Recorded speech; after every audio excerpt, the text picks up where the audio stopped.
अफगान संकट पर अमेरिकी राष्ट्रपति जो बाइडेन ने राष्ट्र को संबोधित किया। उन्होंने अफगान से अमेरिकी सैनिकों की वापसी के फैसले का बचाव किया और अफगान संकट के लिए सारा ठीकरा अफगान लीडरशिप पर फोड़ दिया।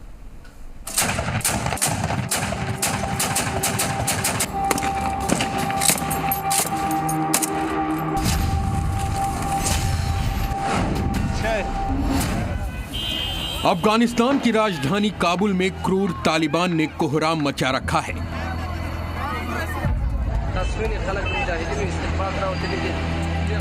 इस घोर संकट के लिए दुनिया भर में अमेरिका की आलोचना हो रही है। अमेरिकी राष्ट्रपति जो बाइडेन इसीलिए सामने आए और अफगान में बिगड़े हालात पर राष्ट्र को संबोधित किया। उन्होंने क्या कुछ कहा, उनके बयान से अफगानिस्तान को राहत मिली या अफगानिस्तान के नागरिकों की आफत अब और बढ़ जाएगी, ये जानकारी हम आपको जरूर देंगे। उससे पहले काबुल में तालिबान के आतंक का ये नया वीडियो देखिए।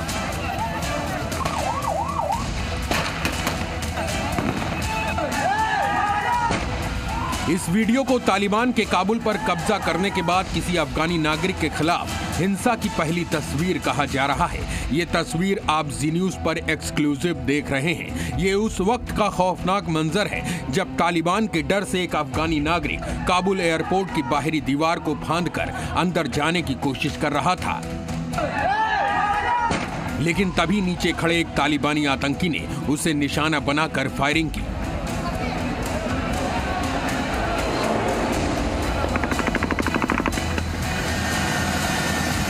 काबुल एयरपोर्ट से लोगों के डर और दहशत की ऐसी कई और तस्वीरें एक दिन पहले भी आईं, जब रनवे पर अमेरिका के C-17 ग्लोब मास्टर के टेक ऑफ के दौरान उस पर चढ़ने के लिए कई लोगों ने अपने जान की बाजी लगा दी। किसी ने विमान के विंग्स पर बैठने की कोशिश की,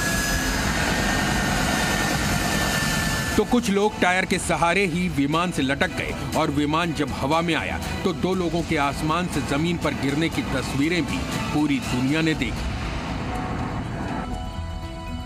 इतना ही नहीं, काबुल की सड़कों पर तालिबान के टैंक भी नजर आने लगे हैं।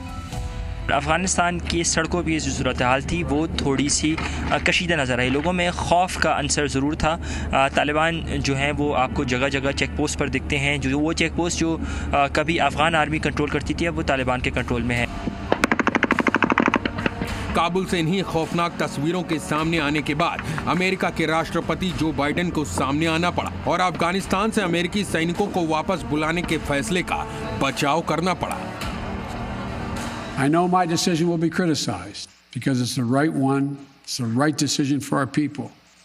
The right one for our brave service members who risk their lives serving our nation. And it's the right one for America. Joe Biden ने इसके बाद अफगानिस्तान में तालिबान रिटर्न्स के लिए सारा ठीकरा अफगानिस्तान की लीडरशिप पर फोड़ दिया। उन्होंने कहा कि अमेरिका ने अफगानिस्तान की बेहतरी के लिए वहां अरबों डॉलर खर्च किए, लेकिन अफगानिस्तान के नेता देश की भलाई और बेहतरी के लिए साथ नहीं आ सके। बाइडेन ने अशरफ गनी के देश छोड़कर भाग जाने और अफगान फोर्सेस के बिना लड़ाई लड़े ही हार मान लेने को तालिबान राज की बड़ी वजह बताया। So what's happened? Afghanistan political leaders gave up and fled the country. The Afghan military collapsed. अमेरिकी राष्ट्रपति जो बाइडेन ने सफाई दी कि उनके पास सिर्फ दो ही विकल्प थे। पहला, तालिबान से हुआ समझौता लागू करते और फोर्स वापस बुलाते।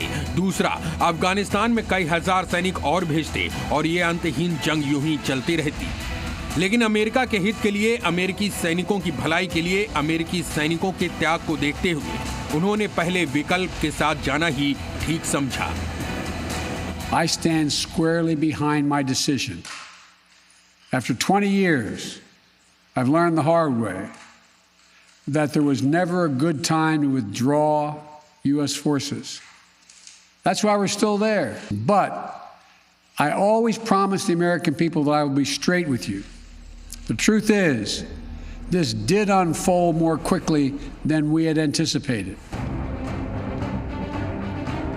बाइडेन पूरे संबोधन के दौरान अमेरिका का बचाव करते रहे, अफगान नेतृत्व को कटघरे में खड़ा करते रहे। ये भी कहा कि अफगानिस्तान में हालात अचानक बदले हैं, इसका असर दूसरे देशों पर भी पड़ा है, लेकिन आतंकवाद के खिलाफ अमेरिका की लड़ाई जारी रहेगी। हालांकि आतंकवाद के खिलाफ अमेरिका की ये लड़ाई तालिबान के खिलाफ शायद ही देखने को मिले, कम से कम तब तक जब तक तालिबान सीधे तौर पर अमेरिका को नुकसान नहीं पहुंचाता, और तब तक ये बात भी साफ है कि अमेरिका के हाथ खड़े कर लेने से अफगानिस्तान घोर संकट में घिर गया है।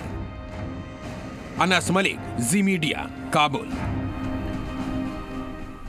तो चलिए फिलहाल इतना ही खबरें जारी हैं। आप बने रहिए जी राजस्थान के साथ। नमस्कार।